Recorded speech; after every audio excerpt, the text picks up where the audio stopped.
tá? Fui tomar uma água. Vamos lá então. Então eu vou calcular, né? Eu vou entrar com a minha pressão, tá? Que o meu fluido está sendo aquecido, que é no caso aqui a pressão atmosférica, né, a nível do mar, dou OK, tá? E aqui eu tenho minhas propriedades, né, tanto para título igual a 0 como para título igual a 1, né? Então aqui, ó, tá? Eu vou ter que a minha temperatura de ebulição, né? Então para essa pressão para essa pressão atmosférica, desculpa aí pessoal, tá? Eu vou ter minha pressão, que meu fluido entra em vaporização, que a gente fala, que a gente conhece como 100 graus Celsius, né? Tá? E então, para essa pressão aqui, que eu estou fervendo a minha água na pressão atmosférica, que é o nível do mar, né? A minha água ela entra em ebulição nessa temperatura. Então, eu tenho que essa aqui é a minha pressão de saturação e a sua correspondente temperatura é esse valor aqui, que é a minha temperatura de saturação. Tá? E aqui eu tenho as propriedades tanto para título igual a 0 como para título igual a 1. Nas tabelas eu tenho essas informações. O problema das tabelas, né, é que quando eu não tiver uma informação de um certo valor, por exemplo, se eu entrar com um valor de pressão 1,3 megapascal, se na tabela não tiver esse valor, a gente vai ter que fazer interpolação linear. Então, nas tabelas termodinâmicas, a gente vai ter um trabalho a mais para obter as propriedades de interesse, né? E aí que acontece? Fazendo a interpolação linear, vai se distanciar do valor real, né? O desvio é pequeno, né? Mas tem o cálculo em si que a gente tem que fazer. E, evidentemente, nos programas computacionais eu tenho esse valor direto, né? Quando não tiver um valor exato lá na tabela. Então, aqui eu obtive, né? Para calcular a entalpia nesse ponto, né, no ponto de vapor saturado superaquecido, né? Então eu vou tirar aqui a entalpia para título igual a 0, vou notar, né? Por que aqui está diferente? Porque eu usei outras tabelas para fazer, para explicar, fazer essa explicação aqui, né? Tá? E a entalpia para título igual a 1 aqui, desse programa computacional, é 2676. Tá? Aqui está 2675, então ele arredondou aqui para cima. Tá? Da mesma forma aconteceu aqui, né? Então o programa aqui eu teria que entrar nas opções dele aqui, né, e fazer com que ele não faça esse arredondamento, tá? Mas eu vou deixar isso para lá, para outra vez, para mostrar para vocês aí, tá? Então aqui eu tirei das tabelas, tá? Ok? Tanto a entalpia para título igual a 0 e para título igual a 1, tá ok? Então a fórmula significa o quê? Então para mim é caminhar, meu fluido caminhar em cima dessa linha isobárica, né?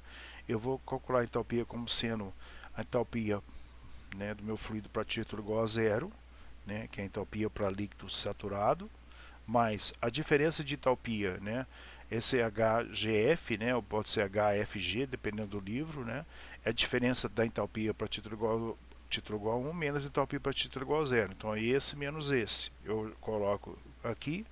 Então eu vou pegar esse valor, que é esse valor aqui, né, mais esse menos esse eu vou colocar aqui, vezes, né, isso aqui vem do conceito do conceito de calor específico, né? O calor específico, né, ele é, não sei se vocês viram lá na teoria, o calor específico, tá? Deixa eu anotar aqui que fica mais fácil a gente de a gente conversar. Então, o calor específico é igual à variação da entalpia, tá? Vou chamar delta, né? H, tá? Então o calor específico é um valor dividido pela massa dividido pelo delta da temperatura.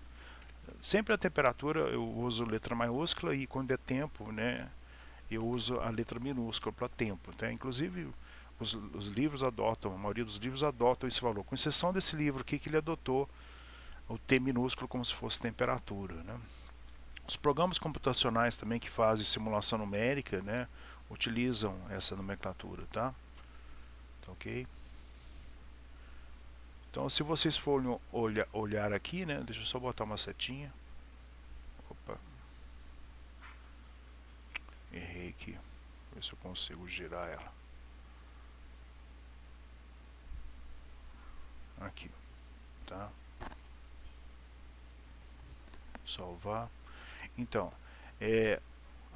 na fase de vapor, né, eu posso utilizar a formulação de calor específico, que é definido como a variação da entalpia ou o diferencial da entalpia, né, a variação infinitesimal da entalpia, pela variação infinitesimal ou a variação da temperatura ou a variação diferencial ou a diferencial da temperatura, né, dependendo como você vai fazer o cálculo, né, tá? Então, se eu pegar aqui, isolar a variação de entalpia, eu tenho aqui Cp vezes ΔT. ΔT é a diferença de temperatura. Tá? Então, eu vou dotar para o vapor, né, como a gente viu aqui em cima, né, o calor específico do vapor, né, ele varia, né, de 1,67 a 2,5. Né? Então, é uma propriedade que varia, esse valor varia com a variação de outras propriedades como a temperatura, tá? Então tem que tomar esse cuidado nos cálculos. Eu dotei aqui com valor médio, o valor, como eu falei anteriormente, 2,0 kJ por quilo vezes Kelvin, tá? Então eu vou substituir aqui o Cp igual a 2, a temperatura superior é aquela temperatura que eu quero calcular a entalpia, tá? Então no caso, deixa eu só ver se está aqui gravando.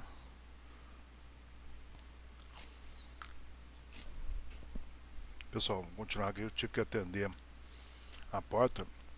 Então, muitas vezes, tá, resumindo aqui, se eu quiser calcular a variação de entalpia para um fluido na fase gasosa, eu posso usar essa relação, tá? Assim como essa relação de Cp, que é a variação de entalpia pela variação de temperatura. Deixa eu ver se está gravando.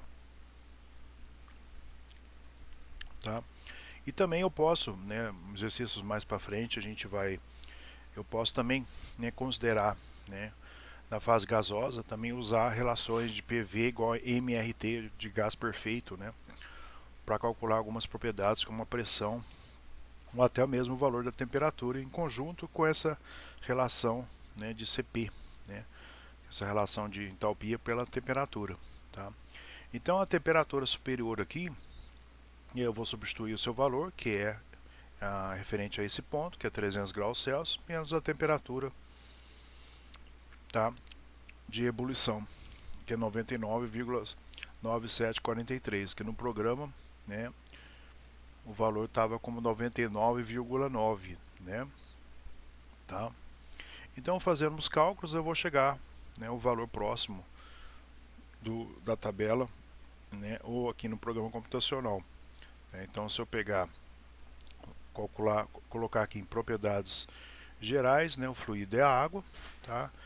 E calcular usando o programa computacional, aí o valor de entalpia. Então eu vou entrar com o valor aqui de 300 graus Celsius, tá? Na pressão atmosférica nível do mar, né?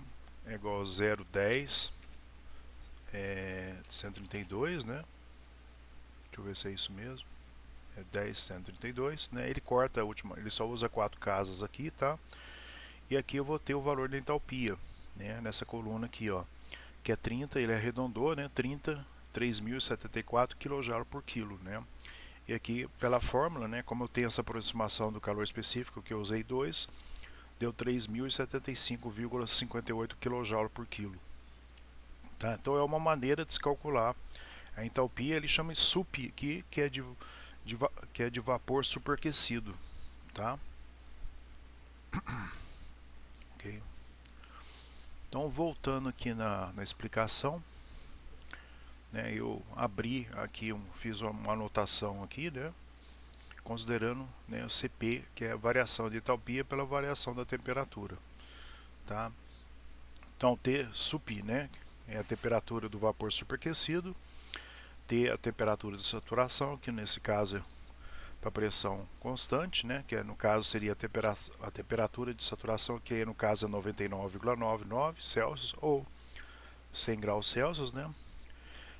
Aqui é o grau de superaquecimento, né, define-se esse valor também. Algumas tabelas termodinâmicas, né, trazem esse valor aqui, né, para a temperatura do vapor superaquecido, né, eles apresentam esse valor aqui, que é a temperatura, né, de saturação, né, desculpe, de vapor superaquecido, que no caso 300 graus Celsius, menos a temperatura de saturação, que é no caso 99,99 graus Celsius, né? Então, fazendo essa diferença, né, as tabelas apresentam uma coluna com esse valor de diferença de temperaturas, tá? E o CP, como eu falei, né, varia de 1,67 a 2,5. Tá bom? Falando sobre volume específico do vapor, né? O volume específico, né, é o volume, né, dividido pela massa, né? Como havia comentado, né, geralmente quando não se conhece a massa, o valor da massa, o valor da vazão em massa ou vazão mássica, né, que a vazão mássica é em kg por segundo, né, a massa evidentemente em kg. Quando não se conhece a massa do meu sistema, né, ou a massa que está dentro do meu equipamento, né, que é o meu volume de controle, por exemplo, ou o meu sistema termodinâmico, né, a gente trabalha com valores específicos, como eu falei lá atrás.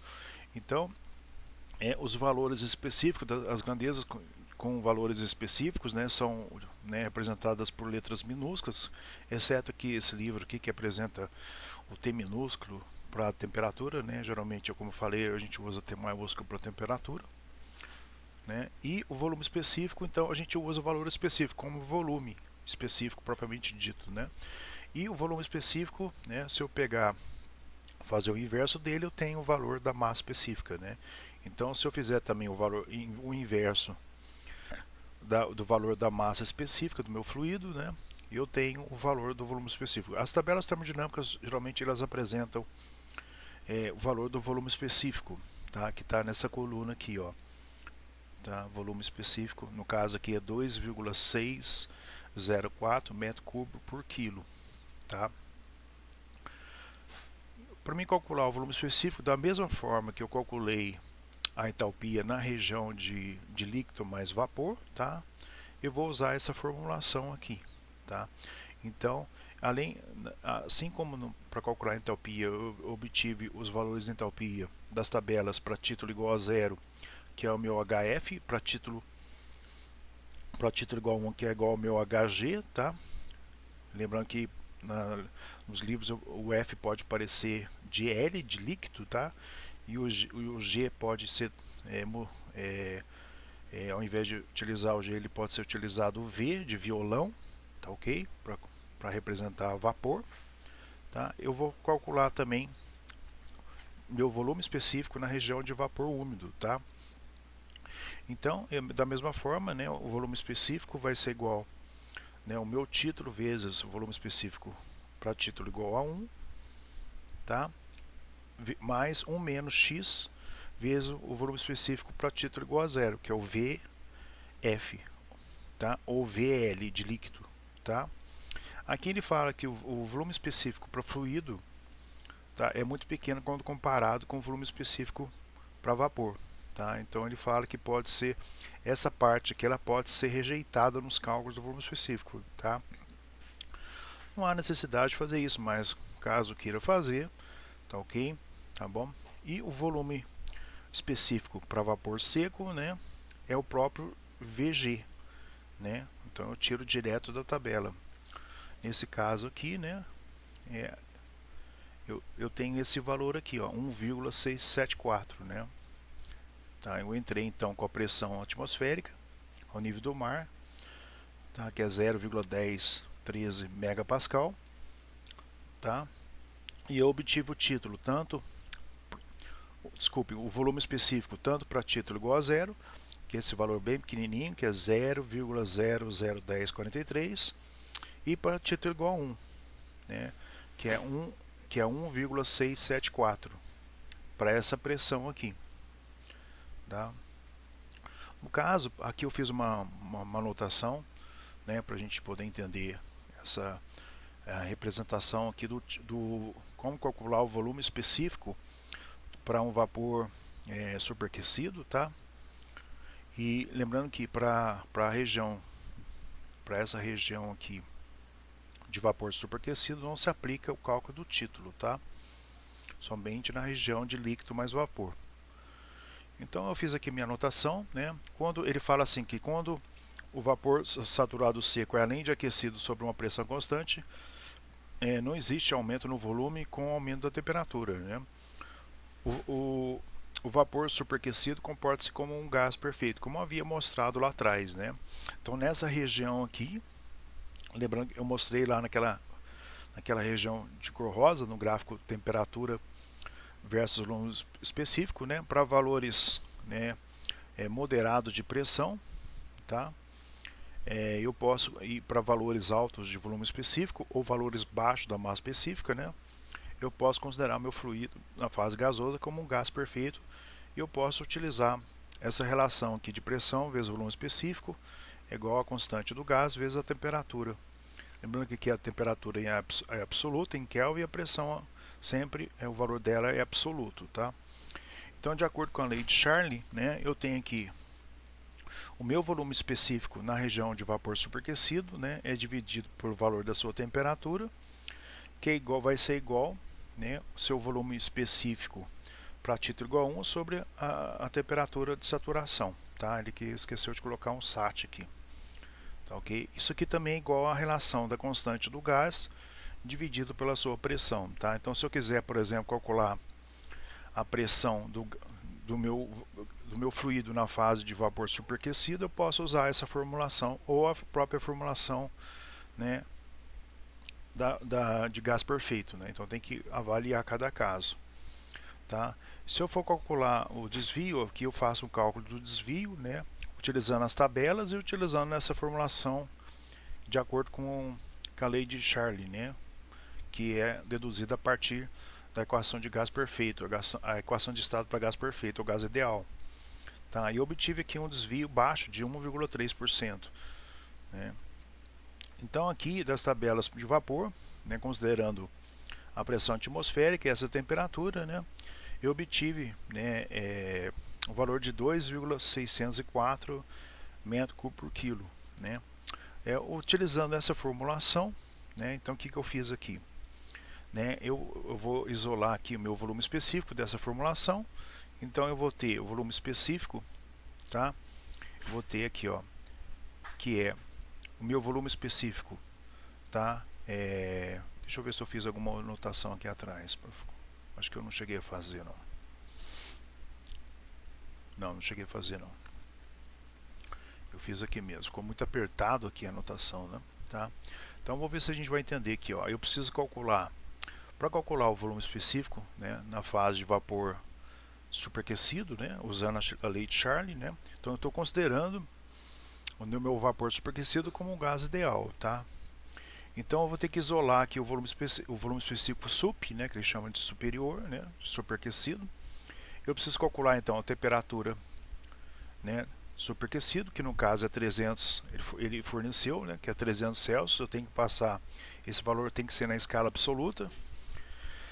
Tá? Então eu passei aqui, ó, esse valor aqui, tá? Que é 573. Então eu somei, né, o T sup aqui 300 Celsius, né? Eu passei para Kelvin, que é 573,15, tá? De 300 Celsius eu tenho agora 573,15, tá? Eu peguei, né, das tabelas, tá, o meu valor específico para título igual a 1, que é 1,673, tá? E dividi pela temperatura de saturação. Tá? Essa temperatura de saturação é 99,9 Celsius, né? Eu passei para Kelvin, tá? Então me resultou aqui em 373,1 Kelvin, tá? Aí eu fiz essa conta e obtive o meu volume específico usando essa formulação aqui, que eu obtive então 2,57 metros cúbicos por quilo. Tá? Então, o objetivo aqui, qual o volume específico, tá? Considerando o meu fluido água, né? Com o valor de pressão atmosférica de 0,10 132 megapascal e temperatura de 300 graus Celsius, né? Tá, ok? Então, procurando nas tabelas, eu acho esse valor aqui, 2,604.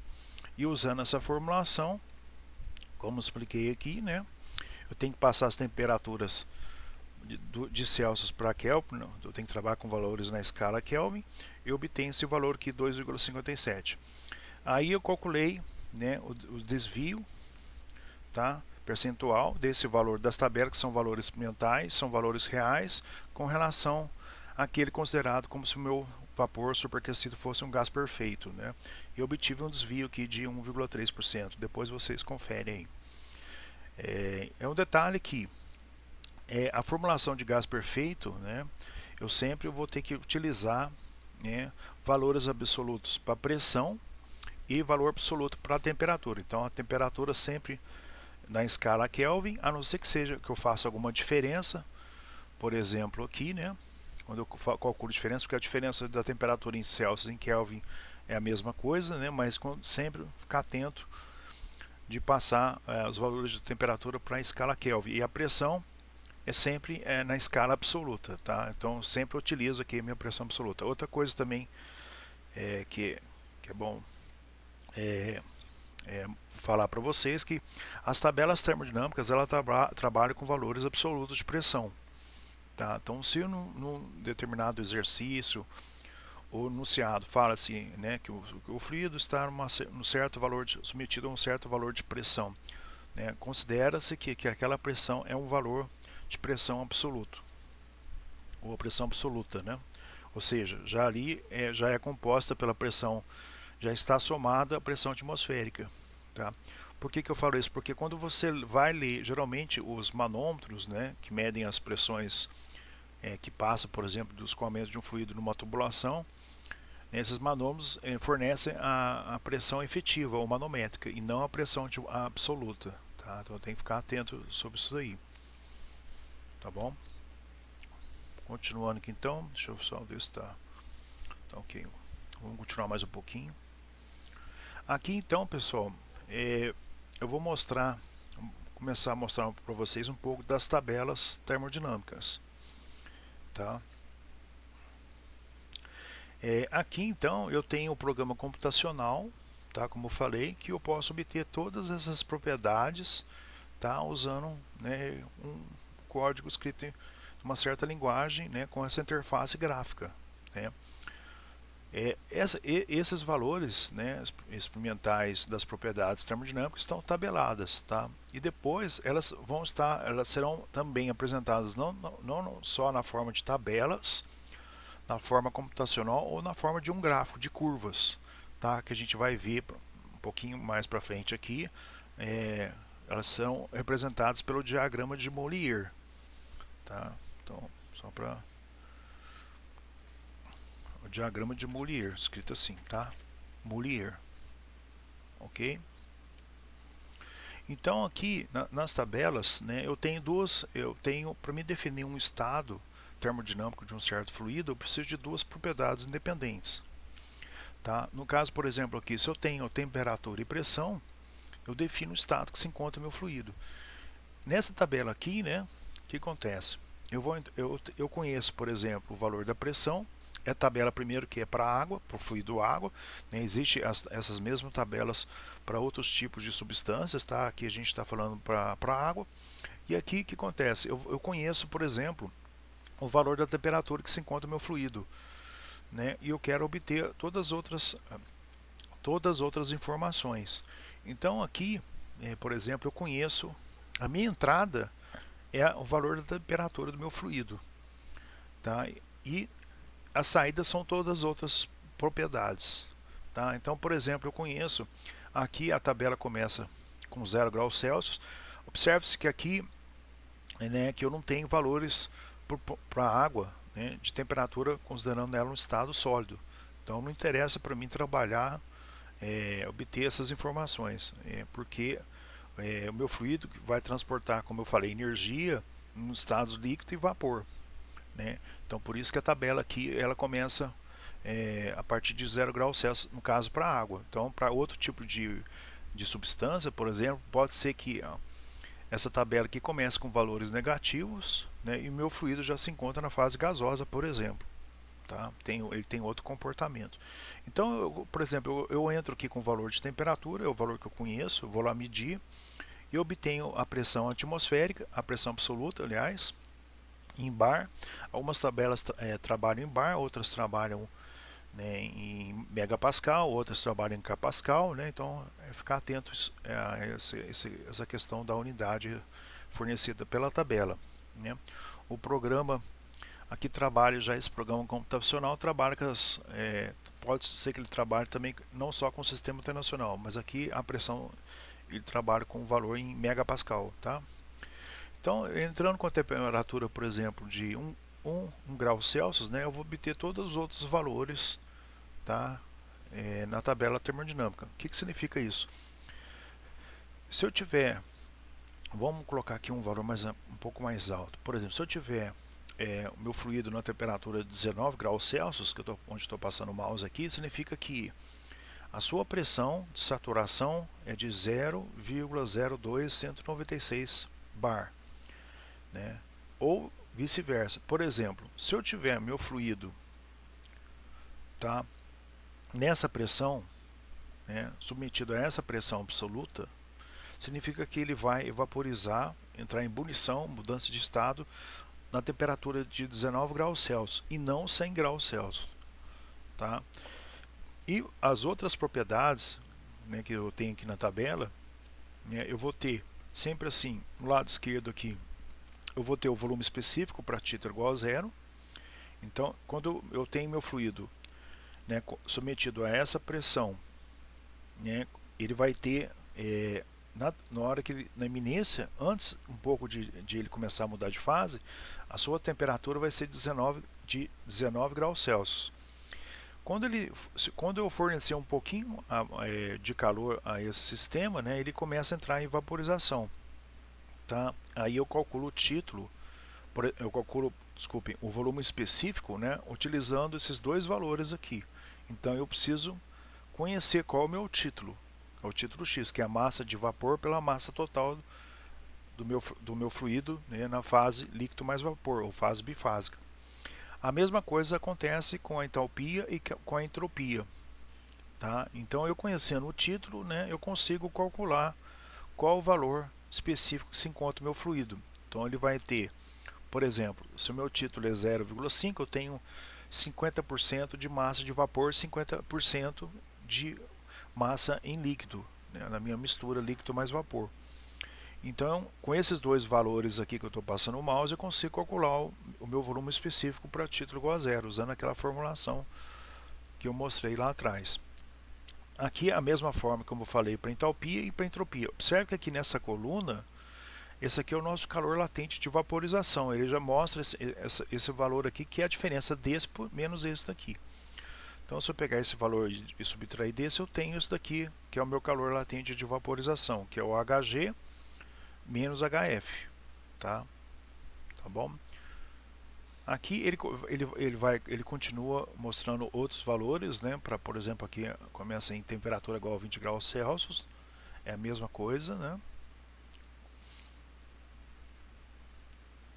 Aqui ele continua, tá? Até quando que ele vai continuar? Até o ponto crítico da água.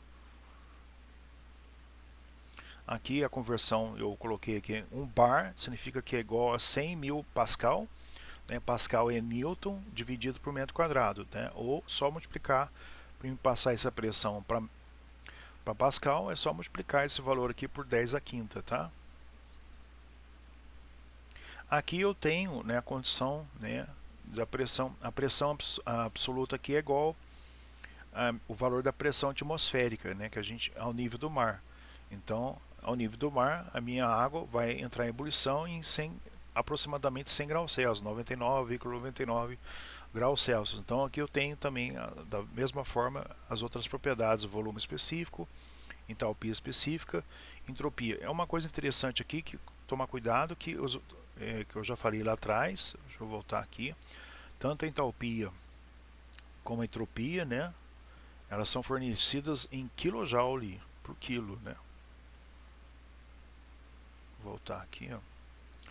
Então tomar cuidado que a entalpia é fornecida em kJ por quilo. Então na hora de fazer os cálculos, eu tenho que pegar esse valor aqui e colocar vezes 10 a terceira, né, e colocar que a unidade é joule por quilo, tá? Da mesma forma, entropia, aqui faltou um Kelvin, tá? porque aqui é entropia específica, tá? Então, geralmente as tabelas termodinâmicas apresentam os valores específicos, porque aqui é valor específico, aqui também é valor específico, aqui também vai ser. Então ele faltou um Kelvin aqui, tem quilo vezes Kelvin, né? Um erro aqui do livro aqui, né? Então voltando lá, então, onde a gente estava, né?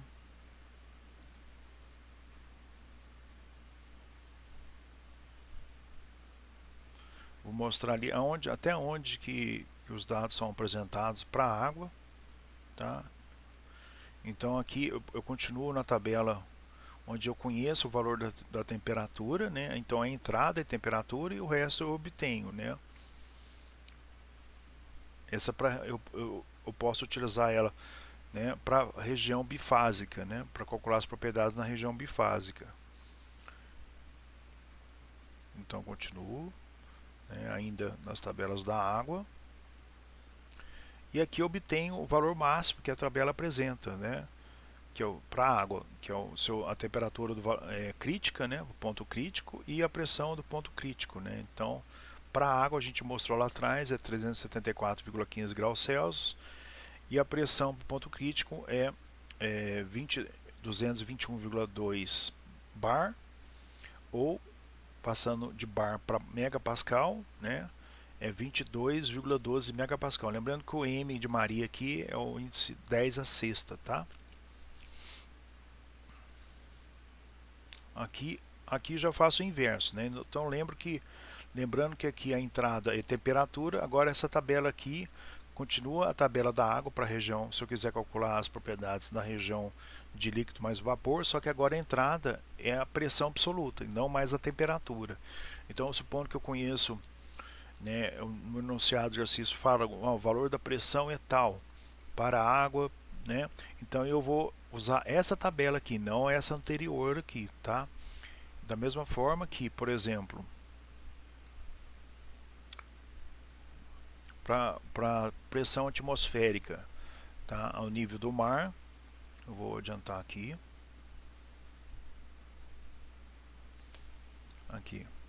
Então, da mesma forma, né, se eu tenho a minha pressão que se encontra no meu fluido, que é a pressão atmosférica, que é igual à pressão atmosférica no nível do mar, que é 1,01325 bar, ou 101,325, né, kPa, né?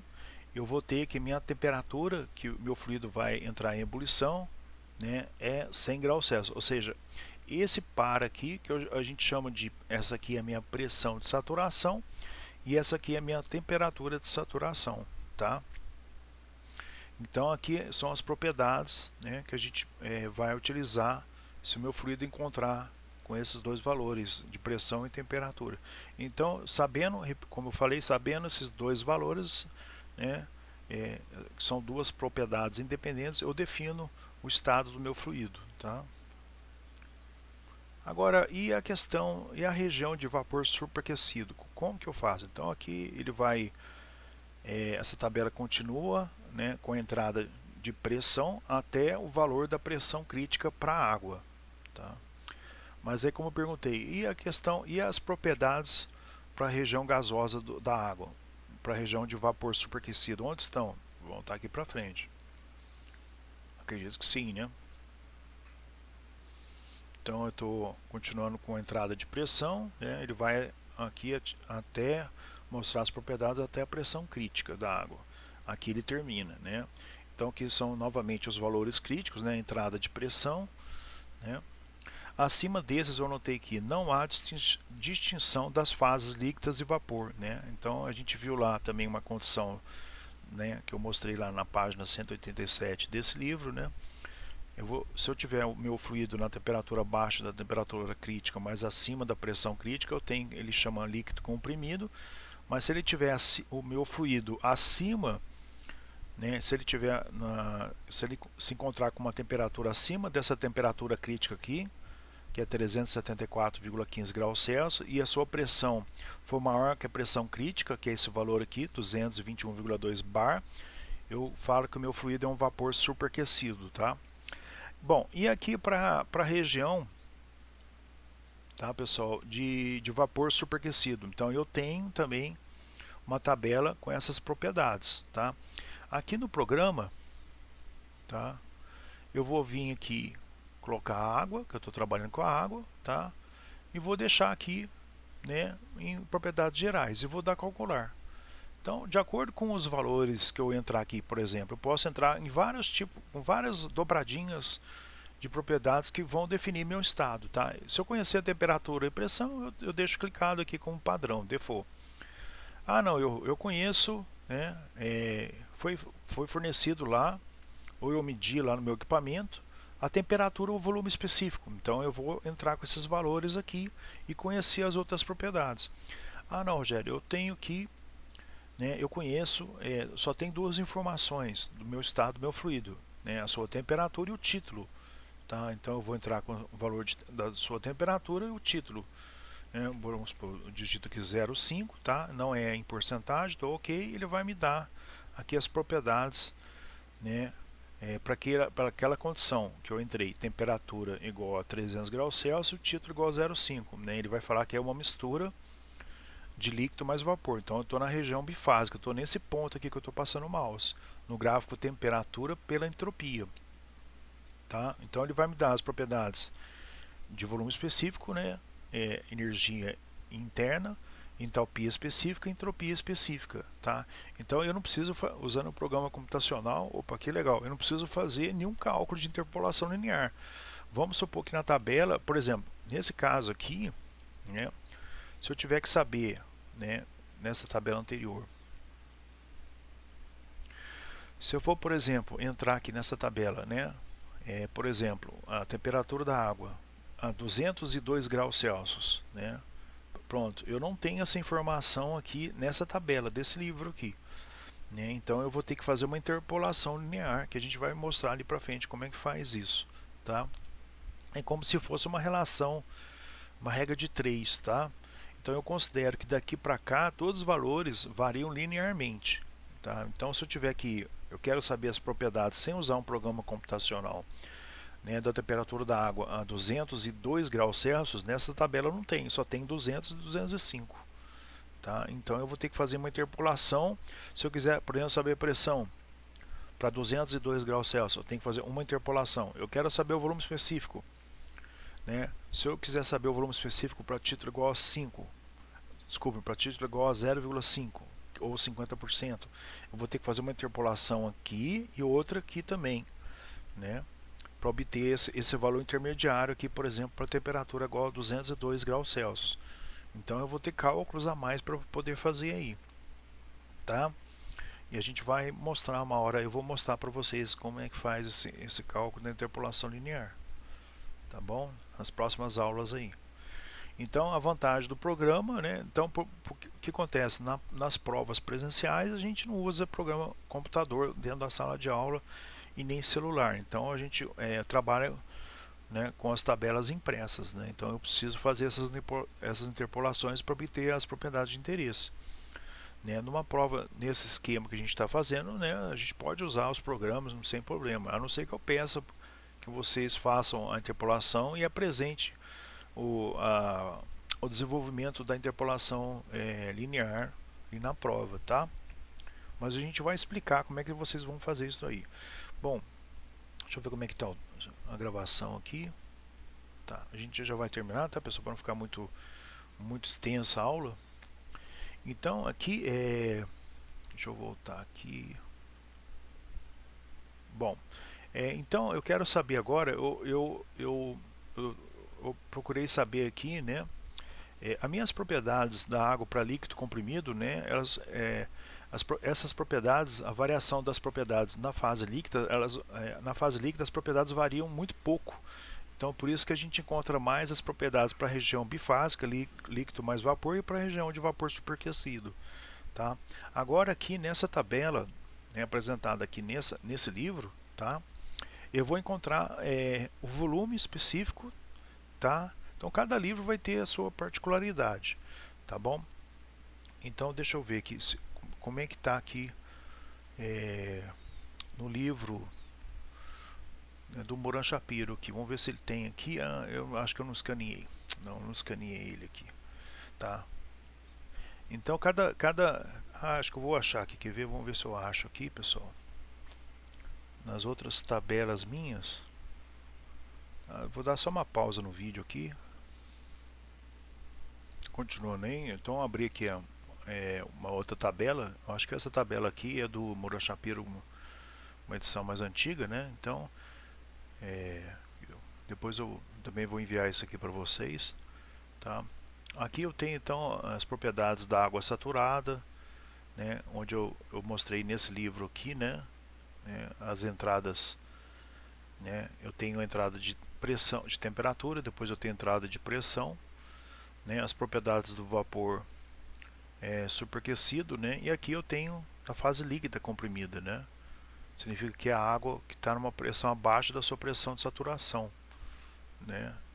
Então isso aqui geralmente a gente vai utilizar mais as tabelas na fase líquido mais vapor e na fase de vapor superaquecido. Aqui também eu tenho as propriedades de outras substâncias, por exemplo, o refrigerante 22, né, o refrigerante 134A, amônia, né, o propano, tá ok? Algumas propriedades gerais de alguns sólidos e líquidos, né, alguns, né, selecionados, que ele selecionou e colocou nessa tabela A-19, né?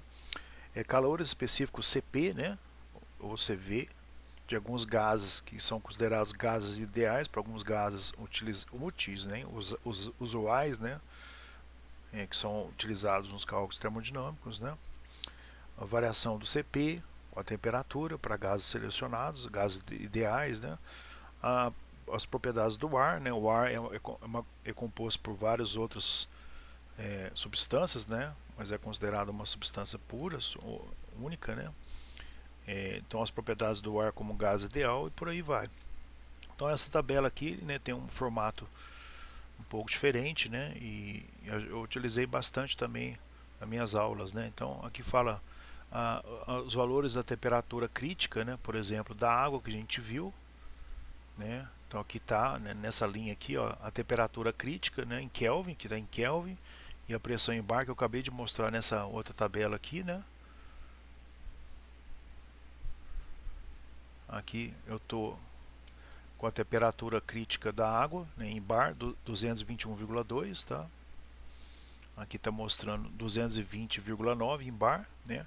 Aqui eu tenho, né, para essa condição aqui de temperatura crítica, pressão crítica da água, né, o seu fator de compressibilidade, né, que é 0,222, né, que é o fator que quando eu me aproximo da unidade 1, né, ele vai me indicar se o meu fluido pode ser considerado como gás ideal ou não, tá? Aqui continuando, eu tenho as propriedades da água, né? É outro, né, formato desse livro, né? Então ele entra com a temperatura. Observe também que ele apresenta para a água, né, a temperatura a partir de 0 graus Celsius. Ele não apresenta para, né, o estado sólido, né, que seria abaixo de 0 graus Celsius, né? Como eu falei, que vai nos interessar no líquido, né? Quando ele puder estiver na fase líquida e na fase líquida e na fase vapor, né? Ou na sua mistura, né? Nos cálculos termodinâmicos, tá? Não vai me interessar aí na fase sólida, né? Então por isso que ele apresenta aqui, né, valores de temperatura da água a partir de 0 graus Celsius, né? E não abaixo de 0 graus Celsius, né? Então da mesma forma eu tenho, né? Aqui precisa tomar cuidado, o pessoal erra muito, né? Esse volume específico tem que pegar esse valor aqui e multiplicar por 10 a menos 3, tá? Então é a anotação que se faz e não 10 a terceira. Então o pessoal erra muito na prova, né? Coloca esse valor aqui e esquece de multiplicar esse valor por 10 a menos 3, tá? Então tem que tomar esse cuidado e não 10 a 3, tá? Então esse valor aqui é um valor bem pequeno, né? Não é 1, é 1,0002 vezes 10 elevado a menos 3, tá, pessoal? Como aqui também eu dei aquela dica, né? Quando o pessoal usa essa tabela, o pessoal erra muito nisso e esquece de colocar, como eu falei anteriormente, a entalpia multiplicado por 10 a terceira e tira o K aqui, né? Então você tem esse valor 23,75,3 vezes 10 a terceira joule por quilo, não quilojoule por quilo, tá? Então aqui a tabela termodinâmica para água, a entrada é temperatura, tá? A pressão aqui nesse livro é dado em bar também, assim como em esse livro aqui também, que eu estou fazendo essa aula, né, é dado em bar também, né? Tá?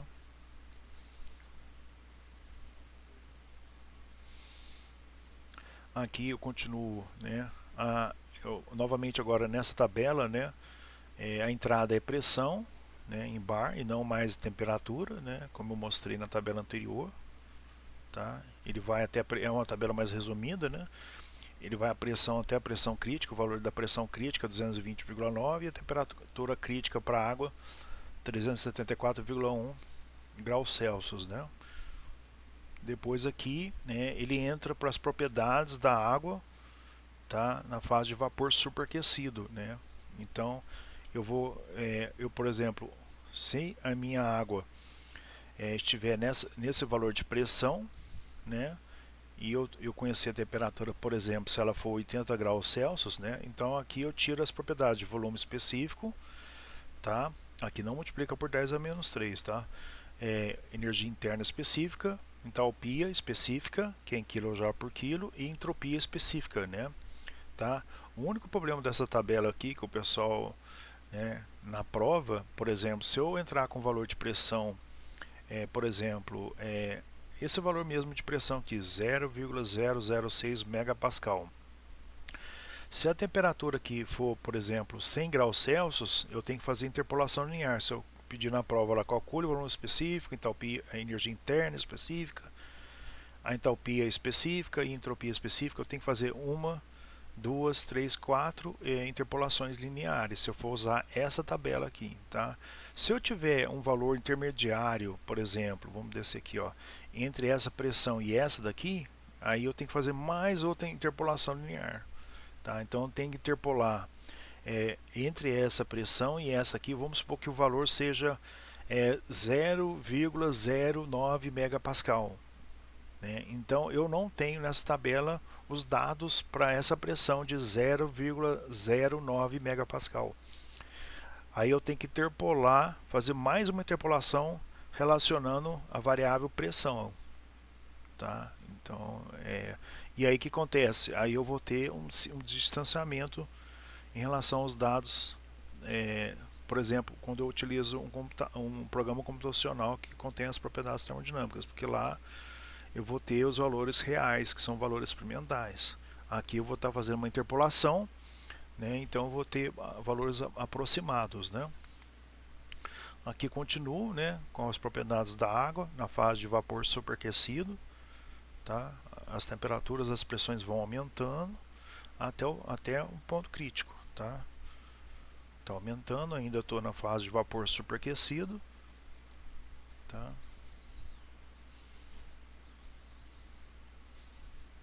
E aqui acabou, né?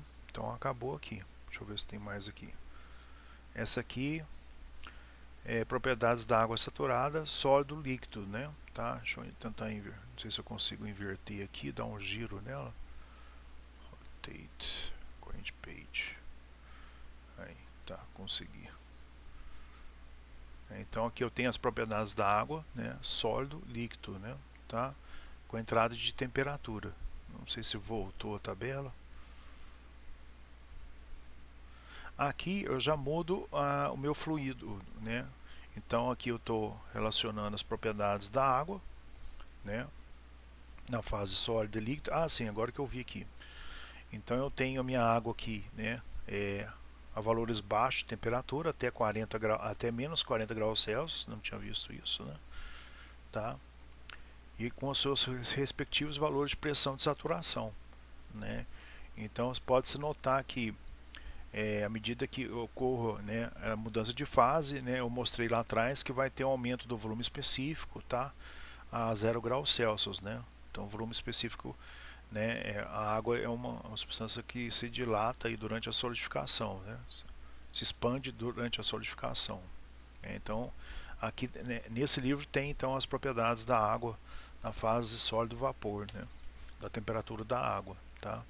Então se eu tiver lá a água a menos 16 graus Celsius, né, então a sua pressão de saturação, né, que é a pressão que ela vai mudar de fase, né, então é a pressão de 0,1510 kPa. Então aqui está em kPa, tá?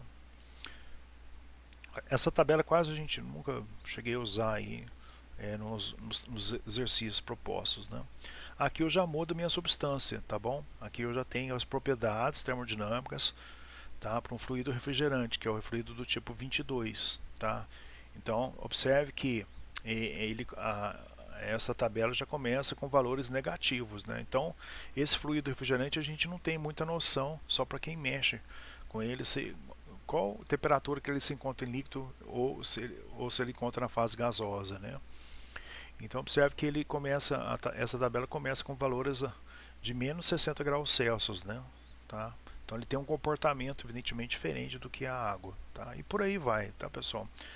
Aqui o refrigerante 22, da mesma forma, com os mesmos tipos de propriedades termodinâmicas, sempre volume específico, energia interna específica, entalpia específica, entropia específica. Específico porque é dividido sempre pela massa, Kg.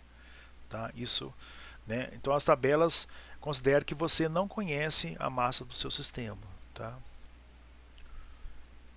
Então nessa tabela que eu estou seguindo o livro aqui, né, que eu estou fazendo essa videoaula, né, ele apresenta uma tabela, né, para a água na fase de vapor superaquecido, né, meu fluido é considerado, então pode ser considerado como gás, perfeito, né, se eu tiver valores de pressão baixos, moderados, tá, e valores de volume específico altos, que vai ter, porque ele está na fase de vapor superaquecido.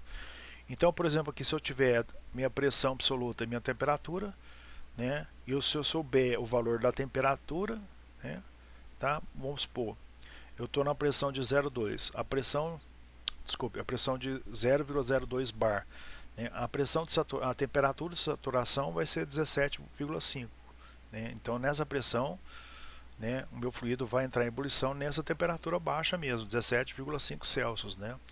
Então se eu for fornecendo energia, ele vai entrar em vapor, ele vai mudar de fase e depois vai se tornar um vapor superaquecido, né. E se eu tiver, por exemplo, né, esse fluido, né, na temperatura, por exemplo, de 150 graus Celsius, né, o valor do volume específico dele em metro cúbico por quilo é esse valor aqui. Usando essa tabela, se eu quiser saber o valor do volume específico para uma temperatura dele a 125, eu tenho que fazer uma interpolação linear entre esses dois valores, 86 e 97. Tá? E essa tabela mostra aqui para valores até 800 graus Celsius, né? Então com essa tabela aqui eu consigo calcular o volume específico da água, né, na fase de vapor superaquecido. Tá? Okay. Aqui continua ainda a tabela para cálculo de volume específico. Se eu quiser calcular a massa específica, é só fazer o inverso do volume específico. Aqui é a mesma forma, tá? Ele apresenta uma tabela da água para calcular a entalpia específica do vapor superaquecido, tá? Variando a temperatura desse vapor superaquecido de 100 até 800 graus Celsius, tá? Da mesma forma. Aqui ele continua a tabela de entalpia.